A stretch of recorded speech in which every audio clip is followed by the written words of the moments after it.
इस YouTube channel में आप सभी का स्वागत है। आज का हमारा टॉपिक है विज्ञान, कक्षा 8, अध्याय 2 और अध्याय का नाम है अदृश्य जीव जगत, हमारी आंखों की क्षमता से परे। इस अध्याय की पहले भी हमने 4 वीडियो बनाई हैं और वो सभी वीडियो हमने प्लेलिस्ट में डाल दी हैं। आप प्लेलिस्ट में जा कर के सभी वीडियो देख सकते हैं। इस वीडियो में आज हम सूक्ष्म जीव और भोजन से प्रारंभ करते हैं। सूक्ष्म जीवों की विविधता हमारे रसोई घर में कैसे सहायक होती है। आइए रसोई घर में कुछ क्रियाकलापों के माध्यम से इसे समझने का प्रयास करें। क्रियाकलाप 2.8 आइए करके देखें।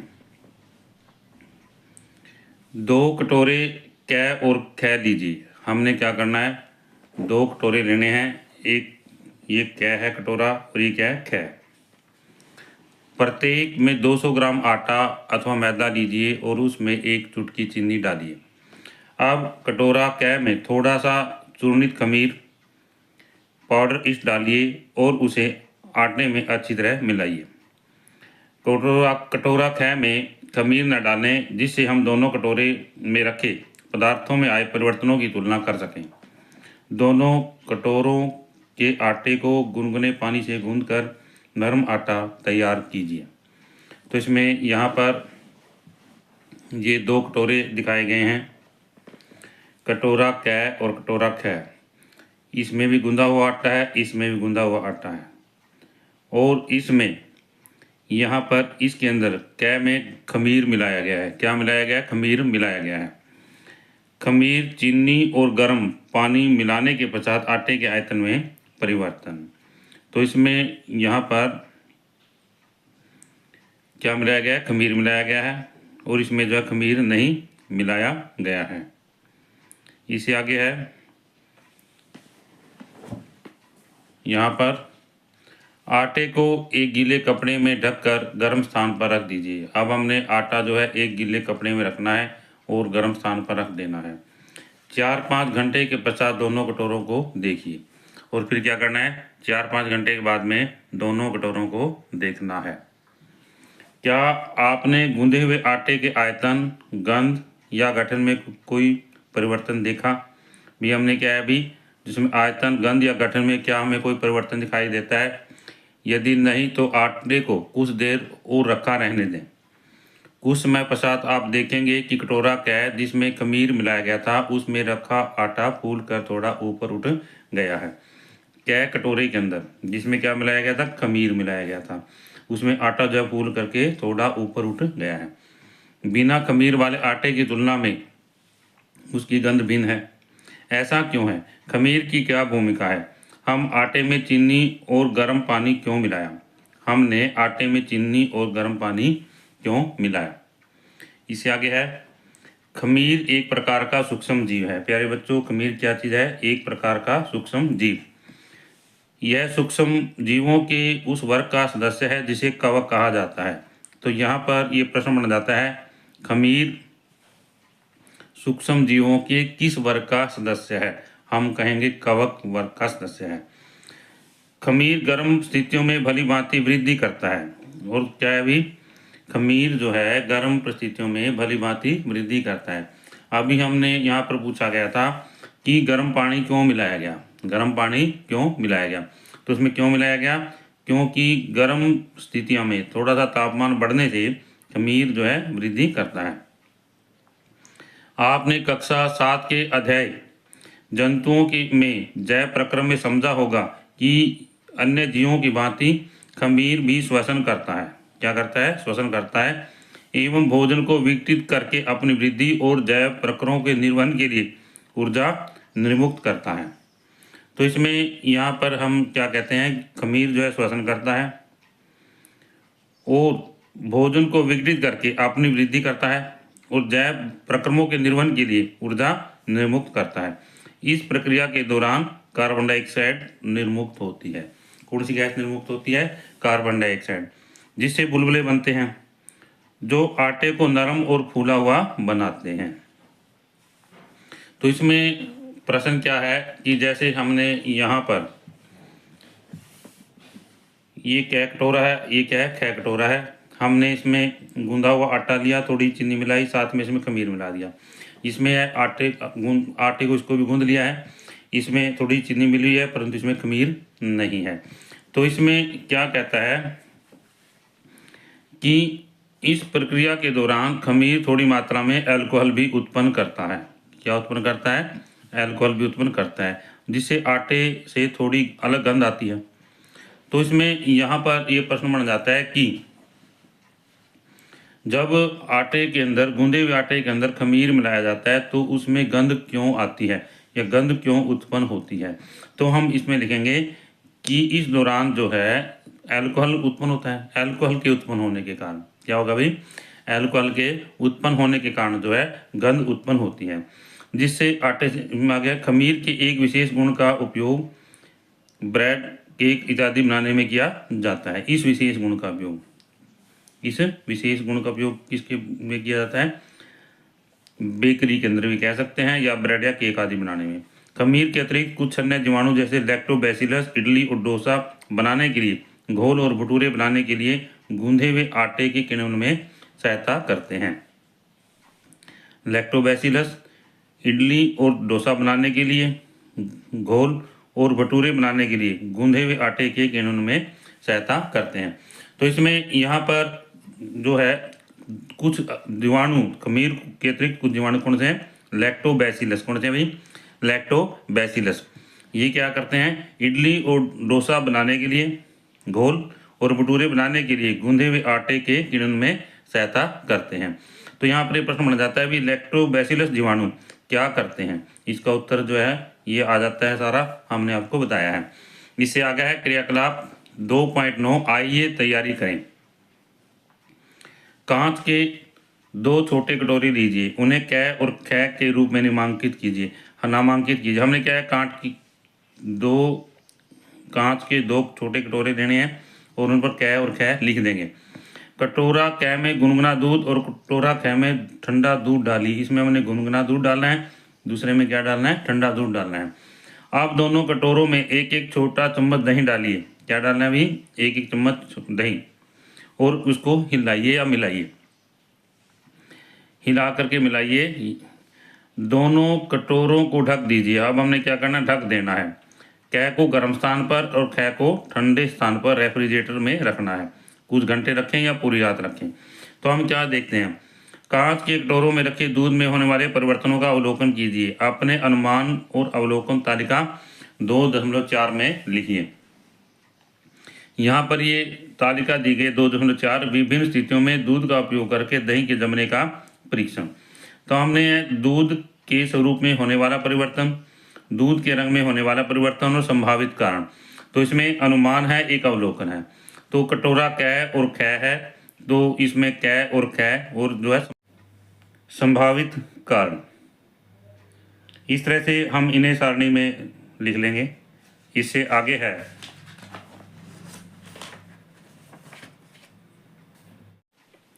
आप देखेंगे कि कटोरा कै का दूध कुछ घंटों के बाद दही में परिवर्तित हो गया है एवं थोड़ा खट्टा हो गया है। वहीं कटोरा कै का दूध दही में परिवर्तित नहीं होता। हम क्या देखते हैं? जो कटोरा कै है उसका दूध तो दही में बदल गया है, परिवर्तित हो गया है, परंतु जो कटोरा कै है उसका दूध जो है दही में परिवर्तित नहीं होता, परंतु हल्का खट्टा हो सकता है। क्या आप जानते हैं कि ऐसा क्यों होता है? दही में अनेक प्रकार के जीवाणु होते हैं, उनमें से एक लैक्टोबैसिलस है। क्या है अभी जीवाणु का नाम? लैक्टोबैसिलस। ये प्रश्न बन जाता है यहाँ पर कि दही में कौन सा जीवाणु पाया जाता है? दही में कौन सा जीवाणु पाया जाता है? इसका उत्तर है लैक्टोबैसिलस। यह जीवाणु दूध में विद्यमान शर्करा से भोजन प्राप्त करता है, गुणन करता है एवं दूध को किण्वित करके दही बनाता है। तो जीवाणु ये लैक्टोबैसिलस है, क्या काम करता है? दूध में विद्यमान शर्करा से भोजन प्राप्त करता है अपना, और दूध को किण्वित करके दही में बदल देता है। ये जीवाणु अल्कोहल जैसे खमीर बनाने की अपेक्षा लैक्टिक अम्ल बनाते हैं। क्या बनाते हैं? लैक्टिक अम्ल, जो दही को खट्टा कर देता है। तो इसमें ये प्रश्न बन जाता है, दही में कौन सा अम्ल पाया जाता है? लैक्टिक अम्ल। कौन सा पाया जाता है भाई? लैक्टिक अम्ल। ये जीवाणु गर्म स्थितियों में अच्छी तरह पनपते हैं। अतः कटोरा कै में दही बनता है, परंतु कटोरा कै में ऐसा नहीं होता। इससे आगे है, कुछ सूक्ष्म जीवों को विभिन्न श्रेणियों में वर्गीकृत कर सकते हैं, जैसे प्रोटोजोआ, कवक, जीवाणु और शैवाल। सूक्ष्म जीवों को हम विभिन्न श्रेणियों में वर्गीकृत कर सकते हैं, प्रोटोजोआ, कवक, जीवाणु और शैवाल इत्यादि। तो प्रश्न है भी कुछ सूक्ष्म जीवों को हम किन श्रेणियों में विभाजित कर सकते हैं? तो इसमें यहाँ पर है प्रोटोजोआ, कवक, जीवाणु, शैवाल इत्यादि। कुछ जीवाणु जैसे राइजोबियम कुछ फलीदार पौधों की जड़ों में पाए जाते हैं। तो प्यारे बच्चों, जो राइजोबियम है, राइजोबियम फलीदार पौधों की जड़ों में पाए जाते हैं। फलीदार पौधे कौन से होते हैं? जैसे सेब, मटर, चना, लोबिया आदि। तो यहाँ पर ये पौधा दिखाया गया है। लोबिया के पौधे की मूल ग्रंथियां जिनमें राइजोबियम होता है। तो इसमें ये इसकी जड़ें दिखाई गई हैं और इन जड़ों में ग्रंथियां होती हैं। इन ग्रंथियों में राइजोबियम नामक जीवाणु पाया जाता है। इससे आगे है, कुछ जीवाणु जैसे राइजोबियम कुछ फलीदार पौधों की जड़ों में चित्र 2.12 में दर्शाए अनुसार फूले हुए क्षेत्र बनाते हैं, जिन्हें ग्रंथिकाएं कहते हैं। तो यहाँ पर सबसे पहले है भी फलीदार पौधों की जड़ों में कौन सा जीवाणु पाया जाता है? राइजोबियम। क्या कहेंगे भाई? राइजोबियम। और ग्रंथिकाएं किसे कहते हैं? जो फलीदार पौधे हैं उनकी जड़ों में कुछ फूले हुए क्षेत्र बनाते हैं, इसको क्या कहते हैं? ग्रंथिकाएं कहते हैं। तो इसमें यहाँ पर ये जड़ें हैं, इसमें ये ग्रंथिकाएं जो है दिखाई गई हैं। तो इनमें राइजोबियम नामक जीवाणु पाए जाते हैं। कुछ फलीदार पौधे जैसे सेब, मटर और मसूर की जड़ों में मूल ग्रंथिकाएं होती हैं। इनमें राइजोबियम जीवाणु होते हैं। क्या होते हैं भाई? इनमें राइजोबियम नामक जीवाणु पाए जाते हैं। ये जीवाणु वायु से नाइट्रोजन को अवशोषित कर देते हैं एवं उसे पौधे के लिए उपयोगी बनाते हैं। तो राइजोबियम जीवाणु क्या करते हैं? वायु से नाइट्रोजन को अवशोषित करते हैं और इसको नाइट्रेट में बदल देते हैं, पौधे के लिए उपयोगी बनाते हैं। इससे पौधों को रासायनिक उर्वरकों के बिना उत्कृष्ट रूप से वृद्धि करने में सहायता मिलती है। इसमें क्या होता है कि ये जीवाणु वायुमंडल की नाइट्रोजन को नाइट्रेट में बदल देते हैं। इससे भूमि की उपजाऊ शक्ति बढ़ती है और रासायनिक उर्वरक डालने की आवश्यकता नहीं पड़ती। इससे क्या होता है? पौधों को रासायनिक उर्वरकों के बिना उत्कृष्ट रूप से वृद्धि करने में जो है सहायता मिलती है। अतः किसान अन्य फसलों के साथ साथ चक्रण में फलीदार फसलें भी उगाते हैं। तो किसान क्या करते हैं? चक्रण में दूसरी फसलों के साथ साथ में अपने खेत के अंदर फलीदार फसलें भी उगाते हैं। इससे मृदा में नाइट्रोजन की मात्रा स्वाभाविक रूप से बढ़ती है और अगली फसल के लिए मृदा को स्वस्थ रखती है। इससे आगे है, अद्भुत सूक्ष्म शैवाल जल में उपस्थित सूक्ष्म सहायक। सूक्ष्म शैवाल सूक्ष्मदर्शीय पौधे जैसे जीव होते हैं। सूक्ष्म शैवाल क्या होते हैं? सूक्ष्मदर्शीय पौधे जैसे जीव होते हैं, जो जल, मृदा, वायु और यहाँ तक कि वृक्षों पर भी रहते हैं। जल में, मृदा में, वायु में और वृक्षों में भी ये पाए जाते हैं। ये सूर्य के प्रकाश का उपयोग करके अपना भोजन स्वयं बनाते हैं। ऐसा करते समय ये ऑक्सीजन भी निर्मुक्त करते हैं। क्या निर्मुक्त करते हैं? ऑक्सीजन। एवं पृथ्वी की कुल ऑक्सीजन आपूर्ति का आधे से अधिक भाग उत्पन्न करते हैं। कितना भी? आधे से अधिक भाग जो है ये ऑक्सीजन उत्पन्न करते हैं। ये पोषक तत्वों से भरपूर होते हैं और कई जलीय जीवों के लिए भोजन के स्रोत हैं। क्या है? जलीय जीवों के लिए भोजन के स्रोत हैं। तो दोबारा से एक बार, सूक्ष्म शैवाल। सूक्ष्म शैवाल क्या होते हैं? सूक्ष्मदर्शीय पौधे जैसे जीव। तो प्रश्न है बन जाता है भी सूक्ष्म शैवाल क्या होते हैं? सूक्ष्मदर्शीय पौधे जैसे जीव। और कहाँ पाए जाते हैं? जल, मृदा, वायु और यहाँ तक कि वृक्षों पर। आगे इनके गुण बताए गए हैं कि नंबर 1, ये अपना भोजन स्वयं बनाते हैं। दूसरा है, ये ऑक्सीजन निर्मुक्त करते हैं। तीसरा है, ऑक्सीजन कितनी निर्मुक्त करते हैं? की कुल आपूर्ति का आधे से अधिक भाग।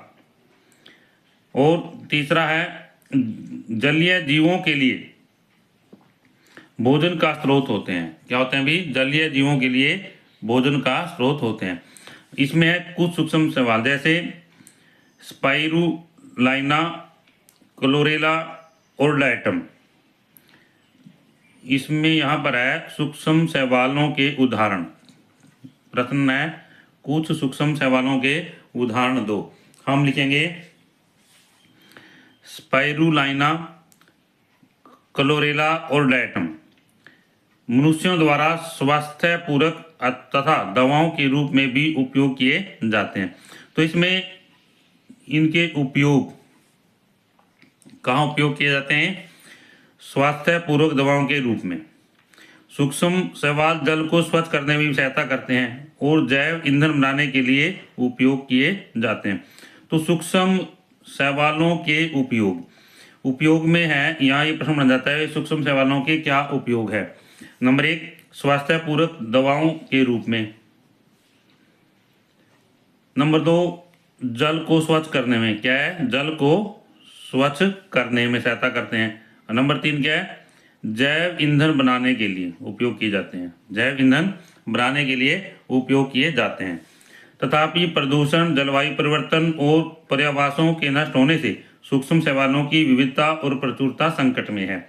तो अब ये प्रश्न बन जाता है कि जो सूक्ष्म शैवाल हैं उनकी विविधता और प्रचुरता संकट में क्यों है? संकट में क्यों है? तो इसमें प्रदूषण, जलवायु परिवर्तन और पर्यावासों के नष्ट होना, इसके कारण जो है ये नष्ट होते जा रहे हैं और इनकी जो प्रचुरता है संकट में है। पर्यावरण की रक्षा और पृथ्वी पर ऑक्सीजन संतुलन बनाए रखने के लिए इन सूक्ष्म जीवों का संरक्षण करना महत्वपूर्ण है। आगे इसमें है, क्या आपके संज्ञान में है एक सूक्ष्म शैवाल स्पाइरुलाइना अपने स्वास्थ्य लाभों के कारण सुपरफूड बनाता है। क्या बनाता है भी? सुपरफूड बनाता है। स्पाइरुलाइना विटामिन B12 का भी एक अच्छा स्रोत है। स्पाइरुलाइना विटामिन B12 का भी एक अच्छा स्रोत है जो हमारे शरीर के लिए आवश्यक है। इसमें अल्प मात्रा में वसा और शर्करा का प्रचुर मात्रा में प्रोटीन होता है। तो इसमें क्या होता है अभी? अल्प मात्रा में वसा और शर्करा और प्रचुर मात्रा में क्या होता है? प्रोटीन होता है, जो कि इसके शरीर के भार के 60% से भी अधिक है। इससे आगे है, वर्तमान में स्पाइरुलाइना की खेती आजीविका का एक व्यवहार्य अवसर बनती जा रही है। आप इन चरणों का पालन करके सरलता से स्पाइरुलाइना उगा सकते हैं। तो इसमें यहाँ पर ये उगाने की विधि दी गई है कि इस तरह से हम स्पाइरुलाइना को उगा सकते हैं। आगे है, एक स्वच्छ कांच की टंकी को सीधी धूप से दूर किसी प्रकाशित स्थान पर रखिए। हमने क्या करना है? एक स्वच्छ कांच की टंकी लेनी है, इसको धूप से दूर रखना है और प्रकाश वाली जगह पर रखना है। टंकी को छायादार जाल से ढक दें। अब क्या करना है? टंकी को छायादार जाल से ढक देना है अथवा टैंक को मध्यम तापमान वाले स्थान पर रखना है। सबसे पहले क्या है? कांच की टंकी है, धूप से दूर रखनी है, प्रकाशित स्थान पर रखनी है। दूसरा है मध्यम तापमान वाले स्थान पर रखना है, छायादार जाल से ढक करके, और तालाब के जल में इसको भरना है। आगे है, तालाब से एकत्रित जीवित स्पाइरुलाइना टंकी में डालिए। अब इसमें जो स्पाइरुलाइना है वो टंकी में डालने हैं।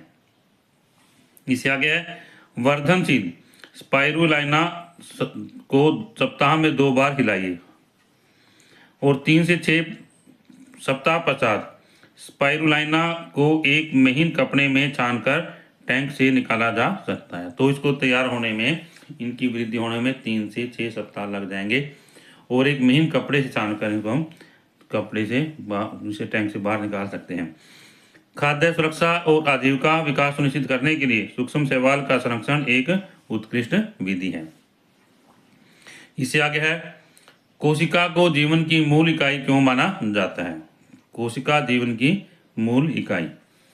सभी सजीवों का शरीर छोटे छोटे खंडों से बना होता है जिन्हें कोशिकाएं कहते हैं। एक कोशिका के विभिन्न घटक होते हैं जो जीवों को विभिन्न कार्य करने में सहायता करते हैं। तो सभी जीव जो सजीव हैं उनका शरीर छोटे छोटे खंडों से बना होता है जिन्हें कोशिकाएं कहते हैं। इस कोशिका के क्या होते हैं, विभिन्न घटक होते हैं जो जीवों को विभिन्न कार्य करने में सहायता करते हैं। सभी पौधों एवं जंतुओं के शरीर अनेक कोशिकाओं से मिलकर बने होते हैं। जो इनके शरीर हैं अनेक कोशिकाओं से मिलकर बने होते हैं, इसलिए इन्हें बहुकोशिकीय जीव कहते हैं। भी ऐसे जीव जिनकी के शरीर जो है अनेक कोशिकाओं से मिलकर बना होता है उन्हें हम क्या कहते हैं, बहुकोशिकीय जीव कहते हैं। यहाँ पर एक प्रश्न बन जाता है, बहुकोशिकीय जीव किसे कहते हैं। बहुकोशिकीय जीवों में कोशिकाएं व्यक्तिगत रूप से विशिष्ट कार्य करती हैं। क्या करती हैं, विशेष कार्य करती हैं, परंतु उत्तरजीविता की संभावना बढ़ाने के लिए एक दूसरे के साथ में सहयोग भी करती हैं। कुछ सूक्ष्म जीव जैसे जीवाणु और प्रोटोजोआ केवल एक ही कोशिका से बने होते हैं, इन्हें एक कोशिकीय जीव कहते हैं। तो एक कोशिकीय जीव किसे कहते हैं, जो सूक्ष्म जीव एक कोशिका से बने होते हैं उन्हें क्या कहेंगे, एक कोशिकीय जीव कहेंगे। ये अपने उत्तरजीविता के लिए सभी आवश्यक कार्य एक ही कोशिका से संपन्न करते हैं। क्या है भी, सभी कार्य जो है ये एक ही कोशिका से संपन्न करते हैं। अन्य सूक्ष्म जीव जैसे शैवाल और कवक अथवा एक से अधिक कोशिकाओं से बने होते हैं। उदाहरण के लिए ईस्ट एक कोशिकीय जीव है, जबकि फफूंदी क्या है, बहुकोशिकीय जीव है। तो इसमें यहाँ पर सबसे पहले एक कोशिकीय जीव किसे कहते हैं, जो सूक्ष्म जीव एक ही कोशिका से बड़े होते हैं। ये क्या करते हैं, अपनी उत्तरजीविता के लिए सभी काम जो एक ही कोशिका से संपन्न करते हैं। और बहुकोश जैसे यहाँ पर है, बहुकोशिकीय जीव क्या होते हैं, जो अनेक कोशिकाओं से बने होते हैं। इसमें यहाँ पर है ईस्ट क्या है, एक कोशिकीय जीव है, कवक है, और फफूंदी क्या है, बहुकोशिकीय कवक है।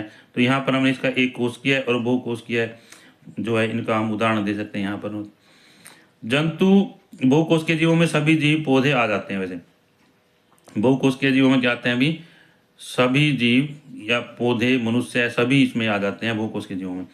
जंतु और पादप कोशिकाओं की भांति सूक्ष्म जीवों की कोशिकाएं भी एक कोशिका झिल्ली से घिरी होती है। तो इसमें है सूक्ष्म जीवों की कोशिकाएं किससे घिरी होती है, एक कोशिका झिल्ली से। कवक की कोशिकाओं की झिल्ली के अतिरिक्त एक कोशिका भित्ति भी होती है। तो इसमें यहाँ पर आ गया है, परंतु उनमें हरित लवक नहीं होते। क्या है भी, हरित लवक जो उनमें नहीं होते। क्या इसमें कवक कोशिकाओं में झिल्ली के अतिरिक्त एक कोशिका भित्ति भी होती है, परंतु कवक की कोशिकाओं में क्या है भी, कवक की कोशिकाओं में हरित लवक नहीं होते। हम लिखेंगे, नोट करेंगे इसको, इसमें क्या है भी, इसमें हरित लवक नहीं होते। आता है भी, प्रकाश संश्लेषण द्वारा अपना भोजन स्वयं नहीं बना सकते। कवक जो है प्रकाश संश्लेषण के द्वारा अपना भोजन जो है स्वयं नहीं बना सकते, क्योंकि प्रकाश संश्लेषण के लिए हरित लवकों का होना आवश्यक है। जीवाणुओं में एक सुस्पष्ट केंद्रक और केंद्रीय झिल्ली नहीं होती। जो जीवाणु है उनमें एक सुस्पष्ट केंद्र और केंद्रीय झिल्ली नहीं होती, उसके स्थान पर उनमें एक केंद्र काभ होता है। क्या होता है भाई, केंद्र काभ होता है। यह विशेषता उन्हें खमीर, प्रोटोजोआ, शैवाल, कवक, पौधों और जंतुओं की कोशिकाओं से अलग करती है। हमारे यहाँ केवल कुछ मूलभूत कोशिका संरचनाओं पर विचार किया गया है। कोशिका में अन्य घटक भी होते हैं जिनके विषय में आप उच्च कक्षाओं में सीखेंगे। उपकोशिकीय घटकों को देखने के लिए हमें उच्च आवर्धन वाली सूक्ष्मदर्शी की आवश्यकता होती है। एक इलेक्ट्रॉन सूक्ष्मदर्शी कोशिका को लगभग 10 लाख गुना आवर्धित कर देता है, जिससे हम कोशिका में विद्यमान अधिक संरचनाएं देख सकते हैं। अब तक आप समझ गए होंगे कि सूक्ष्म जीवों सहित सभी जीव एक या एक से अधिक कोशिकाओं से बने होते हैं। इनकी कोशिकाएं अमाप, आकार और संरचना में भिन्न होती हैं। पादप और जंतु कोशिकाओं में भी कुछ भिन्नताएं होती हैं। इन भिन्नताओं को समझने से हमें यह जानने में सहायता मिलती है कि ये जीव किस प्रकार भिन्न भिन्न तरीके से कार्य करते हैं। इस अध्याय में हमने लाभकारी सूक्ष्म जीवों के विषय में सीखा है। यद्यपि कुछ सूक्ष्म जीव ऐसे भी हैं जो पौधों एवं मनुष्यों सहित सभी जंतुओं में रोग का कारण बनते हैं। हम अगले अध्याय में सूक्ष्म जीवों द्वारा उत्पन्न कुछ रोगों के विषय में जानेंगे। इस वीडियो में यह अध्याय पूरा होता है। आशा करता हूँ कि इस वीडियो के माध्यम से ये सभी टॉपिक आपको समझ आए होंगे, और यदि ये वीडियो आपको अच्छी लगे तो आप इस वीडियो को लाइक करें, शेयर करें, कमेंट करें, और यदि आप इस चैनल पर नए हैं तो आप इस चैनल को सब्सक्राइब करें ताकि इस तरह की वीडियो आपको मिलती रहे।